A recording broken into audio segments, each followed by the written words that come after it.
Well, good morning and happy Wednesday here on Up with KREM, and happy hump day. I am Regan Gallo and Tim Pham is off today. And as we kick off this morning, we want to start off with weather. We have Jenny Power here in studio. Jenny, I know it smells a little smoky outside. It's a little hazy. So what should people expect as they start their day today?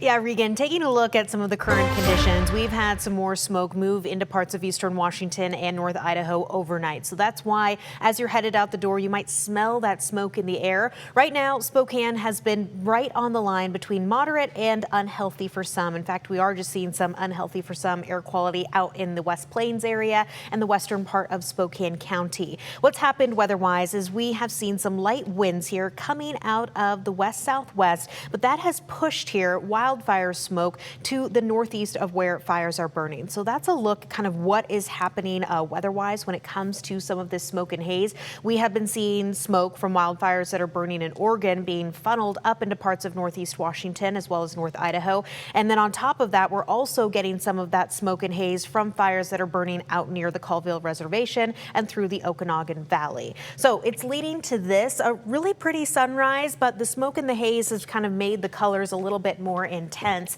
As you get ready for the day in Coeur d'Alene, we're right now waking up to 62 degrees, dry conditions, a few clouds here and there, and those lighter winds coming out of the south-southeast, specifically over in North Idaho.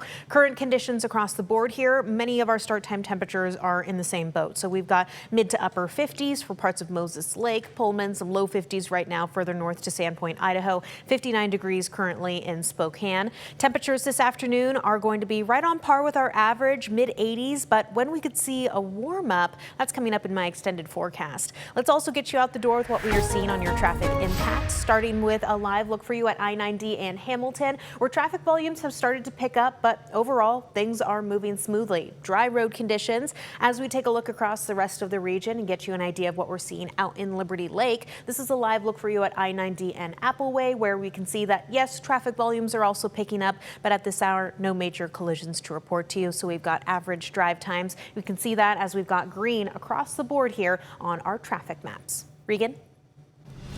Jenny, thank you so much. This morning, we are tracking wildfires across the inland northwest. Level 3 Go Now evacuations are in place for the Upper Smith Fire burning in North Idaho. This is a look at the latest evacuation map. The Boundary County Sheriff's Office say those in the West Side Zone and in the Smith Creek Zone should leave now. So far, this fire has grown to more than 1,500 acres and is 15% contained. The Sheriff's Office says the Boundary County Fairground is an available space as a rally point if needed. And level 3 evacuations are in place for parts of Stevens County for the Bradine Hill fire. They impact those in the Gifford area. The Red Cross has opened a shelter at Jenkins High School. And evacuees with large animals can take them to the Arden Rodeo grounds. So far, this fire has grown to more than 8,800 acres. It is still 0% contained. And just south of Bridgeport, Washington, the Pearl Hill fire has burned more than 8,000 acres. Crews have this fire 38% contained. Right now, there are level 2 GetSat evacuations in place, and this is mainly for those who are near the fire. Firefighters plan to continue securing a perimeter line and working on hotspots. And all evacuation orders have been lifted for a wildfire that was burning near Fairchild Air Force Base. The fire broke out yesterday afternoon and quickly spread. It prompted level 3 Go Now evacuations. Crews were able to stop the fire's forward progress. We spoke to one family who says this isn't the first time they've had to evacuate because of a fire. It's not our first time, it's actually our third, because we had 2 at our dad's house and then this is our third. So we're just kind of used to it now. The fire burned about 7.5 acres. New this morning, some Idaho cities are tightening rules around e-bikes and e-scooters. The Idaho Transportation Department says local ordinances do not change state law.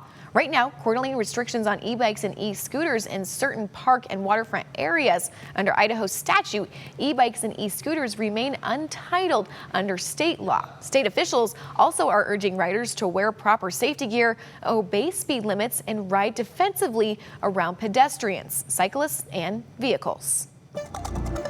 And tonight, the Spokane City Council is set to vote on the renter's right to cooling ordinance. It would require landlords to provide cooling equipment for their tenants, but some landlords argue the requirements are too vague to enforce. KREM 2's Connor McAvoy breaks down the ordinance. Ask a property owner in Spokane like Chris Batten what it takes to run multiple housing units downtown, and he'll say needs often vary for his tenants. You know, at the end of the day, what's adequate for one person isn't adequate for another. That's why he's concerned about a proposed ordinance the city of Spokane plans to vote on aimed at combating heat-related issues for tenants. It's called the Renter's Right to Cooling. If passed, it will require landlords to provide cooling equipment in at least one room of a rental unit to maintain what the proposal calls adequate cooling. The requirements would expand over time, and by 2032, landlords would need to provide cooling in every bedroom. Under the proposed ordinance, if a unit is not kept cool, a tenant has the right to then buy cooling equipment and seek up to $500 in reimbursement from the landlord. The reality is that it's getting hotter in the inland Northwest, and it's going to continue getting hotter. Dante Jester is with the Gonzaga Climate Institute, who partnered with the city on this proposed ordinance. Jester says the deadly 2021 Northwest heat dome in Spokane is what prompted the ordinance being introduced to try and lower the risk of people dying from heat-related deaths in the future. It just kind of puts a timeline on it so that, you know, it's not a vague thing of like, oh yeah, of course, eventually down the road, all of Spokane's housing will switch to having cooling available because we'll just need it and people will want it. Jester also says those who run historic buildings can apply for extensions trying to meet the cooling requirement.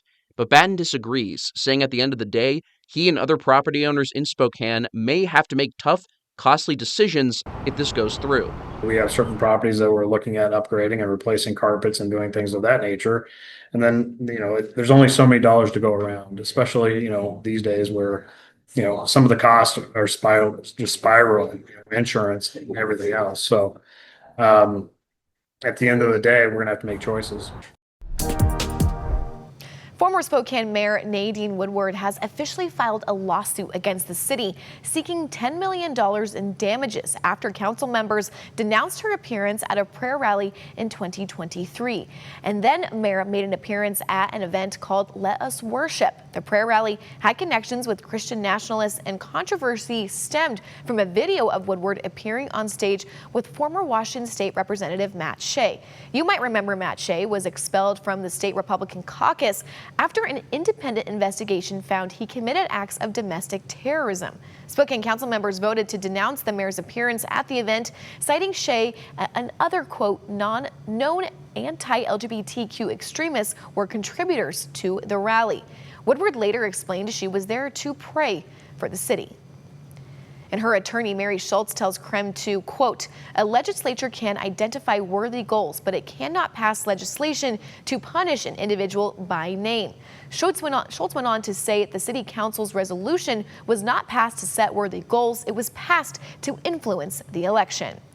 And Councilmember Zach Sapone, who is named in the lawsuit along with other council members, told KREM 2's the council's decision to denounce former Mayor Woodward by resolution in September 2023 was within its legal authority, warranted as a matter of policy, and completely constitutional. He says he is confident the federal court will reject Woodward's claims. And in Grant County this morning, Dodson Road and Frenchman Hills are back open following a deadly car crash last night. This was near Royal City. The Grant County Sheriff's Office says the accident was between a tractor trailer and a passenger car. We know 4 people from the car sadly died, with 1 critically injured. The 4 people in the tractor suffered non-life-threatening injuries and were taken to a nearby hospital. An inmate at the Okanogan County Corrections Facility died at the jail late last week. According to the Okanogan County Sheriff's Office, on Friday morning, deputies at the jail found the inmate unconscious in a housing unit. Deputies began life-saving measures and EMS was dispatched, but the inmate was later pronounced dead. The Sheriff's Office said the Okanogan County Coroner's Office will determine the cause of death for the inmate at a later time, and an independent outside agency will investigate the inmate's death.